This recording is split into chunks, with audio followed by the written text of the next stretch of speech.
What is up everyone? This is Alton Jukino of Hobbies and Collections. I am so excited today because for today's episode, we are going to talk about the new lighting equipment that we recently bought.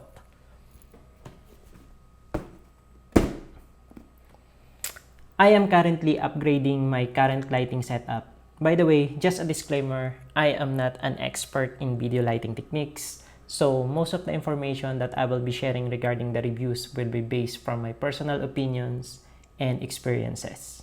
Lighting is basically next to audio. This is one of the most important things to consider when creating videos or films. To be able to produce high quality video, dramatic scene, soft skin tones, and different type of mood, lighting is the key factor to do that result. We are not gonna talk about some high-end lightings like the famous Aperture 120D, which cost around $800. Aperture 120D is the most common lighting equipment used by most of the famous video creator. Well, of course, that's them. But someone like me, with no budget, I cannot afford something like that.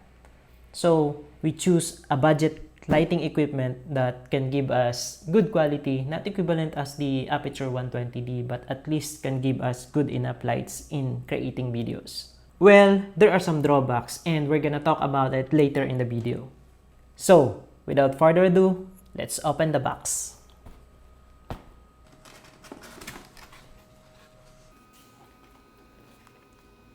So, we have the quality check pass, and we have the warranty card, and we have the manual in different languages. We have the power cable, and we have the remote. So this is the remote. Let's check if there's a battery. Nope, there's no battery. It's AAA battery. It's so hard to take it out. Anyway, that's it. Put it here. And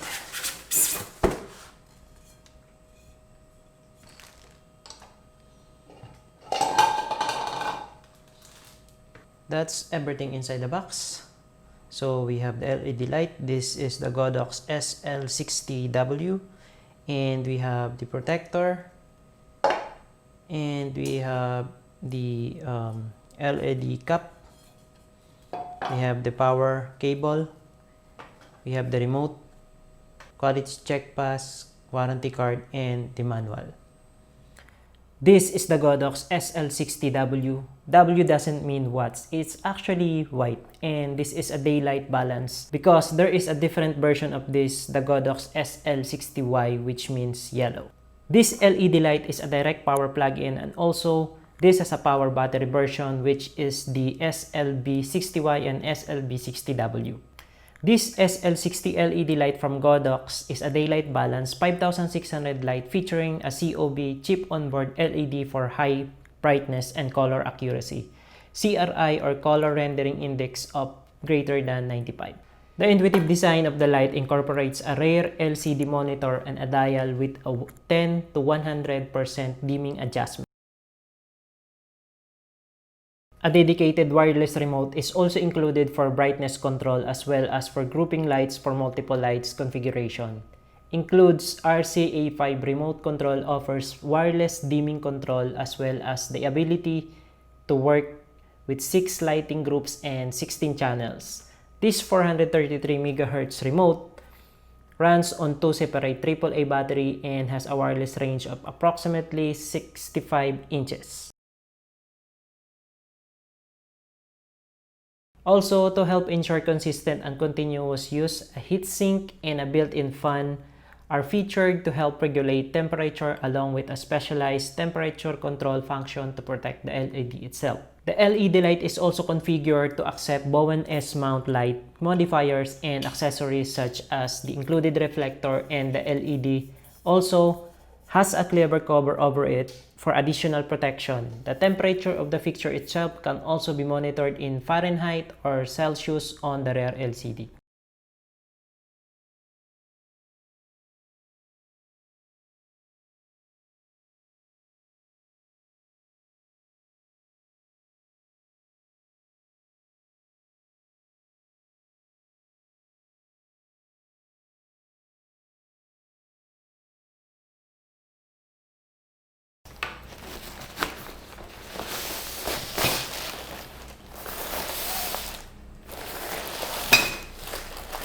This is the diffuser. And this is the grid. And the softbox cover.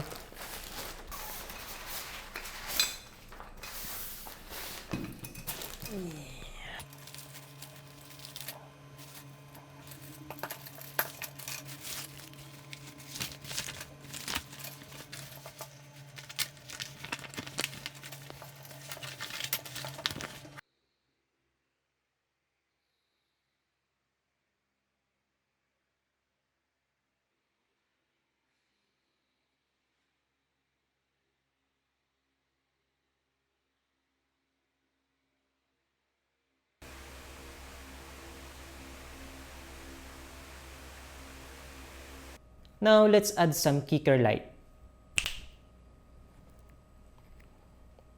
What do you think, guys? Do I need to use the kicker light at my back?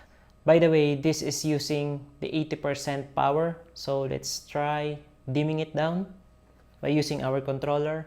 This is 10%,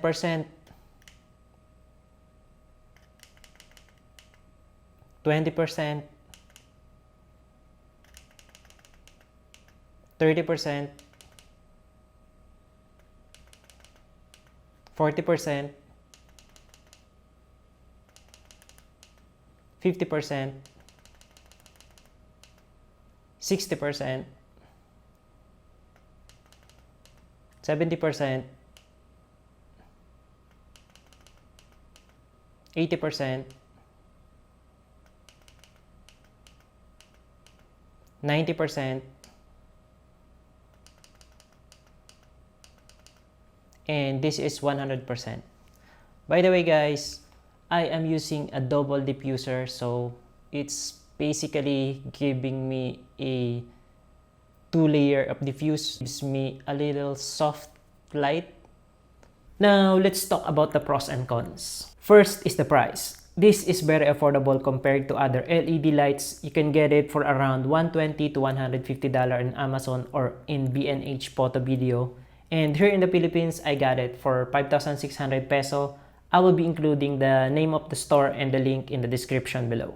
Second, build quality is amazing. It's not some cheap materials, and the rare LCD monitor and a control dial is a plus. Third, it comes with a remote for a cheap price. Most of the budget LED lights equivalent to this doesn't comes with a remote, so for me, it's definitely a plus. Now, let's talk about the cons. Most of the review that I've watched, they having problem with the fan noise. So, if ever your audio is very important to you, or you are working in a quiet room or studio and you don't have some noise catching in the recordings, this may not be the best LED for you. Though if you already bought one or still wanted to purchase, you can replace and upgrade the built-in fan. I've watched and read some reviews about it, and most of the users already done it. If you are planning to do that, you can check out the video of Tommy Callaway. He made a video on how to upgrade the fan from SL60W. I will be including the link in the description below so you can check it out.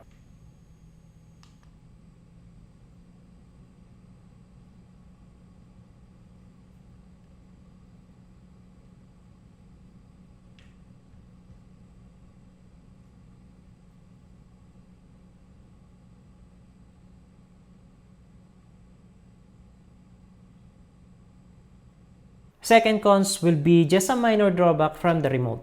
As what I said earlier, remote is a plus. Most of the common budget LED light doesn't come with the remote. But the problem with this remote, if you made a brightness adjustment in the LED control dial, it doesn't sync with the wireless remote. Again, that's just some minor drawbacks. It's just some probably cost cutting. But again, it's better to have a remote than nothing.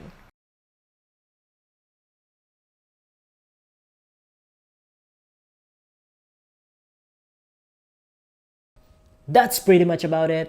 Hope you like my video, and if you do, press a thumbs up. And if you hate it, smash it. Just kidding. And if you haven't subscribed yet, please subscribe to my channel, and please don't forget to hit the notification bell so you won't miss any of my video like this one.